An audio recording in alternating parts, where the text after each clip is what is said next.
Hello everybody, I'm Duncan Alexander and welcome to another Tactical Takedown from Stats Perform. I'm joined today by Jonny, Whitmore and Andy Cooper, who are going to look at the North London derby. Football in North London used to be pretty simple. It was Tottenham and that was pretty much it. Then Woolwich Arsenal decided to move across the river and create a big old rivalry with Spurs in the region. Over the history of the clubs, Arsenal have probably been the more successful side, more league titles and more FA Cups. But this season, both teams have been struggling in mid-table and it's looking pretty bleak for them, but they've both been much improved in recent weeks. Mikel Arteta seems to be finally installing his way of playing at Arsenal, and Jose Mourinho seems to have finally worked out how to get Gareth Bale fit, and that has made a massive difference to the club. Arsenal have gone 5 games without a win against Spurs. They've never gone 6 without a win against their rivals in the club's history. So this is a pretty big game on Sunday. So without further ado, let's get down to analysing who's going to win and why. So Jonny, over to you. Thanks, Dunk. So yeah, it's been an interesting season for Arsenal. We're sat firmly in mid-table with not much optimism in sight. But what's been interesting is the recent turnaround in form. So I'm going to bring up a graphic here which shows Arsenal's underlying attacking and defensive performances. So this is using expected goals to look at how their underlying chances have looked for Arsenal and against Arsenal. So you can see on the red line here, their expected goals for. So since Arteta joined, which you can see halfway through the 2019-20 season on the left-hand side, you can see that their expected goals has kind of stayed around one goal for. But what most notably is this recent shift where they've increased their attacking output. So this might be for a number of reasons. It's personnel, it's the formation change. To start off with, Arteta was favoured a 3 at the back, and now he's solidly sticking with this 4-2-3-1, in which Smith Rowe and Odegaard have thrived in. So you can see this about maybe game 15-16 this season, their rolling average has started to increase. And at the same time, perfectly timed, is the expected goals against has started to go down as well. So this is the lower the line gets, this is the orange line, the lower the line gets, the better their defense is. So you can see this is the perfect kind of divergence you want. You want the red line going up and the yellow line going down. So what I want to focus on here is kind of why this is happening. So I'll pick out 2 players. I could sit here all day and talk about anybody you want, but I think I'll keep it brief. So Aubameyang is going to be the first one. So I guess before I start with Aubameyang, maybe what's probably the most important thing that everyone's thinking at the minute is Arsenal are falling on their own sword a bit. So their underlying defensive performance is really good, as you can see with that orange line. But the difference now is, the problem is still, as you could see on Thursday night in the Europa League, is it's still giving up stupid errors, stupid goals, stupid shots. So in all competitions this season, I think they're joint second for errors leading to goals, behind only Liverpool. So Arsenal got 8 and Liverpool got 10. And they're joint first with Leeds for errors leading to shots. So they really need to stop the errors at the defensive end, but offensively, it's all shifted in a positive fashion. So you've got Aubameyang, and we're going to look at the period since January. So since he had that compassionate leave where he missed a number of games, he's come back and he's taken control in that central position. So leading the line, the 4-2-3-1, you can really see the shift in performance now. So you see some of the numbers here. His shots per 90 have increased significantly. But what's most important is the type of shots that these are. So you can see his touches in the box have gone up as well. So again, nearly 7 touches in the box, I believe. And I think it's kind of getting into these better positions centrally is really increasing the quality of his shots. So his expected goals per shot, so that's the quality of his shots that he's taking, has increased significantly. So while this might not look too big a difference in the magnitude of the number, this 0.22 actually would put him third in the Premier League for the quality of shots that he's taking, with only I think Antonio and someone else ahead of him. So what this is doing is increasing the quality of shots, but also over the game, it's increasing the quality of his chances overall. So he's getting positions where he's more likely to score as well. So this is partly to do, getting into the box, getting to those central areas. So his expected goals per 90 is nearly doubled. So it's 0.63 now. And as you would expect, this has resulted in a turnaround in goals. So everyone was talking before Christmas about Aubameyang not being as clinical in front of goal and getting those opportunities. And he's now nearly scoring, he's got 0.76 there. So three goals in 4 games that he's getting. So, and this is really, you can see this in his shot maps. You can see it in the actual locations. We'll talk about the numbers here of what that infers, but you can actually see it with the actual chances he's had. So here you've got all of his chances actually very centrally. You have also got those classic ones where he's cutting in from the left-hand side. So he's scored a couple of goals recently from there. But it's those important ones in and around the penalty box, inside the 6-yard box, of where he's really getting into those quality positions. So it's interesting to see him thriving centrally. I was a bit of a kind of pessimistic at the start of the season.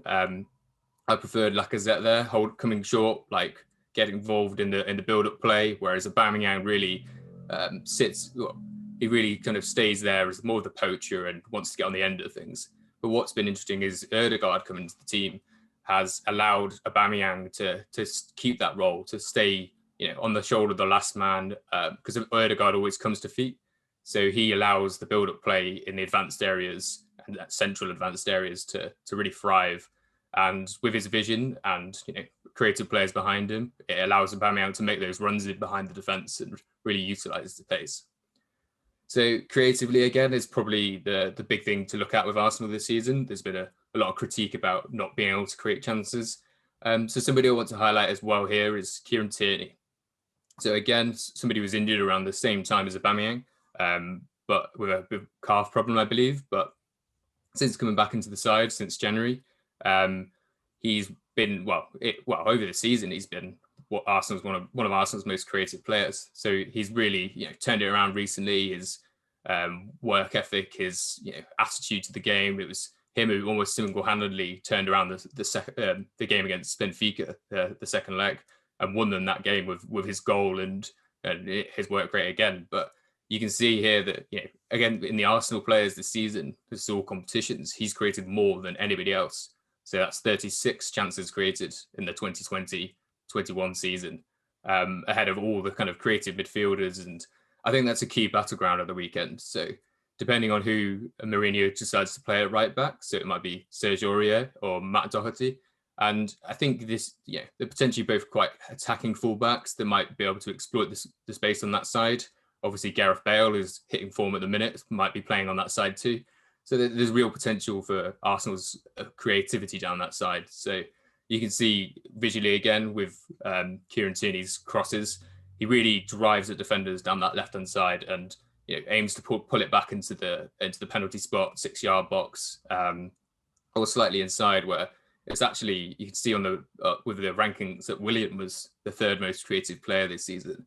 And I think Willian's last few games have really, really, really improved. And part of this is because of Kieran Tierney, because he creates the width and he'll drive down the line, which allows Willian to come inside a bit into that sort of inside forward role and get on the ball and thrive in his maybe more natural position these days. So yeah, I think the signs are promising. The underlying performance, attacking and defensively, are looking a lot better. It's just a shame we're hitting Spurs, who are equally in some kind of form at the minute with Kane and Bale. So I'm optimistic. I think the key battleground will be Kieran Tierney down that left side, and to see whether Aubameyang can turn up. But I'll leave Arsenal for now, and I'll let the guys talk about Spurs. It's interesting, isn't it? Because I think a lot of Arsenal fans were frustrated seeing Aubameyang not on the left per se, but really kind of forced into a lot of defensive work on the left. And one man who, began his career with defensive work on the left, but showed he was more adept at scoring goals up front, is Gareth Bale. And Andy, he's been pretty good, hasn't he, recently? He certainly has. I mean, as you said at the top, Dunk, he really is looking to finding his form. Mourinho's looking to be able to finally get the best out of him as well. And we will come on to Bale shortly and talk about how since the start of February, he's really started to come alive getting more involved in matches, getting high quality chances being created for other people, and getting in the box and scoring goals. But if we look at the Spurs come into this game off the back of 5 consecutive victories, and they've got a really strong record, as you say, against Arsenal, which they'll be wanting to protect the local bragging rights. So they've Arsenal won twice in the last 14 meetings across all competitions, which is pretty remarkable when you consider there was a time earlier this century when Arsenal dominated this fixture. So the turnaround over the past half decade has been pretty remarkable when you compare to where the clubs were many years ago. And although Spurs have won their last 5 matches, I think we have to sort of temper it a little bit, because obviously 2 of those matches were Europa League ties, and the 3 games they won in the league have all come against teams who are in the bottom half of the Premier League. And in the games against Burnley and Crystal Palace, they scored, they got earlier goals, and they dominated possession. They really sort of hammered home their advantage.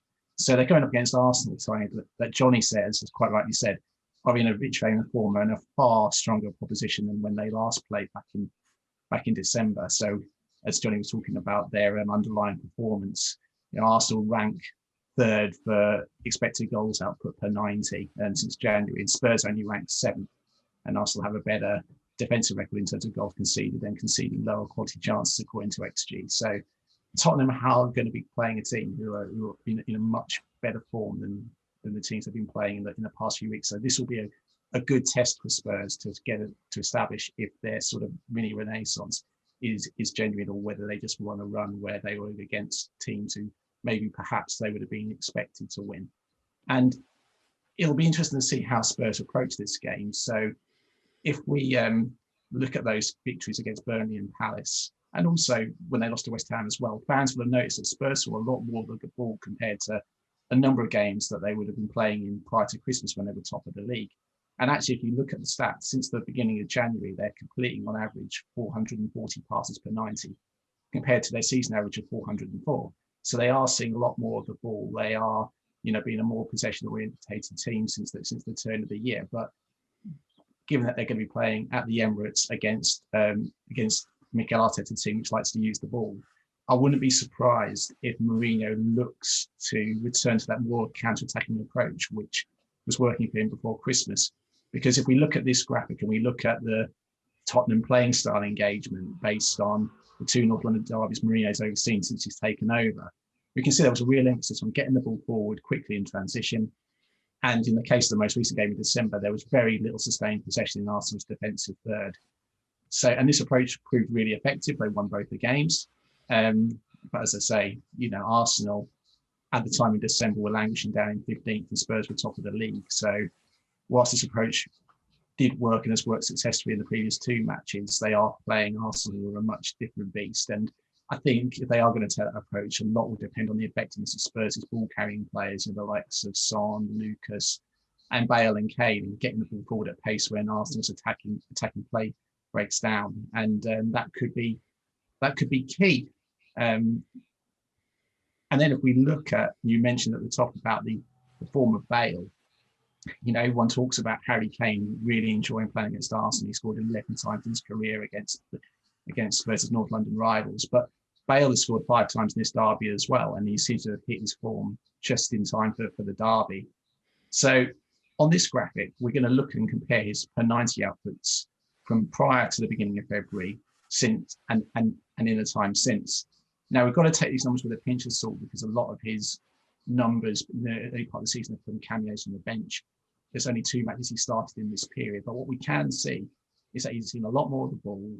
He's getting more touches inside the box. He's finding higher quality scoring locations, particularly getting into that 6-yard box, making late runs and finding balls which are being played across into the 6-yard box. And from a creative standpoint, he's delivering more passes into teammates who have a greater likelihood of resulting in an assist. So in terms of his influence, he's clearly a player who's now becoming an integral part of this Mourinho team. And the fact he was rested in the Europa League on Thursday night suggests he's now in Jose Mourinho's strongest starting 11. And this influence in the last 5 games in particular is reflected in his possession value output.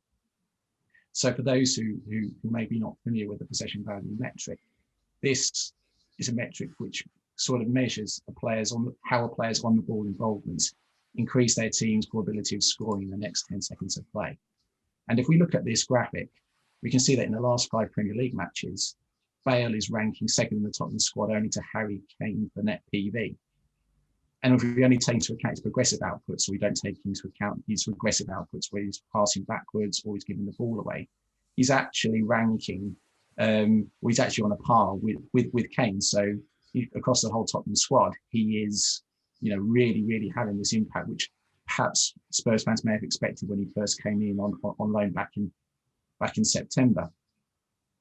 And if we now go and have a look at some of his involvements on some of the pitch maps in the time since he started to really get established in the Spurs first team since the beginning of February, we can see that there's some really interesting sort of points of note which are reflective on his on what he's bringing to the Tottenham team at the moment. So we can see from the heat map that his touches are focused in 2 areas. One is in sort of central areas midway inside the opposition half. So he's now looking to sort of get into the half spaces from deeper areas and try to get involved in play little combination play and link up with Kane in particular, and also with some of the deeper line midfields, Whitmore, to try to retain possession and keep the ball moving, which can be connected back to this more, increase in Spurs' number of passes during matches during 2021 so far. We can also see wide on the right. It's also got a heavy focus of sort of hugging the touchline in deeper areas. And if we look at his pass map, one thing he's doing really, really well is switching play, trying to utilise space, trying to get the ball into Son on the left wing, but also to Reguilon, who's obviously come back from injury and is well known for getting forward and bombing forward from left back. And that is one of his strongest passing combinations across the Tottenham squad. And what's really striking is how many of these passes are successful. He's very rarely switching the ball from one wing to another and over hitting it, giving the ball away, or the ball getting intercepted. 86% of his passes into these areas are successful. And that is really helping Spurs exploit spaces and then getting bodies forward and trying to look to get balls, which is whether you're played square or played into the box. And if we look at his shot map, you can see by the big sort of green circles in the 6-yard box, he's really been effective at getting in into areas, anticipating crosses coming in, making runs from that position on the right and scoring opportunities.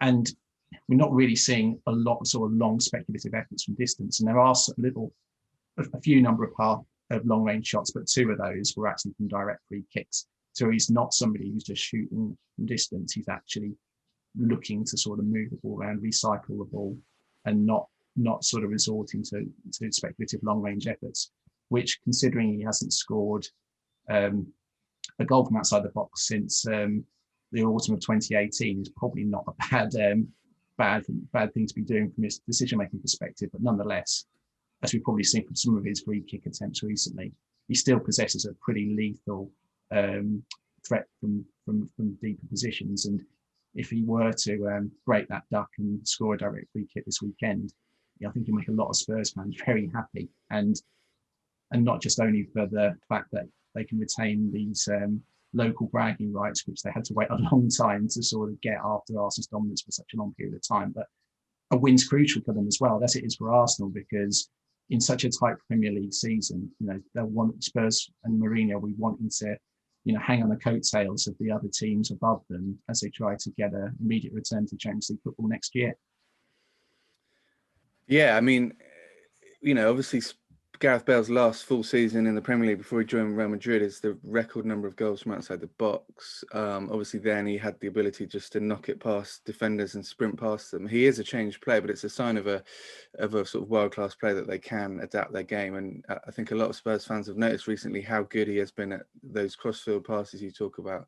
And I think it's kind of almost allowed Harry Kane to not abandon his deeper lying role, but push up a bit more and possibly go back to a more number 9 sort of role. And I think that does augur well with both those players having good goal records against Arsenal.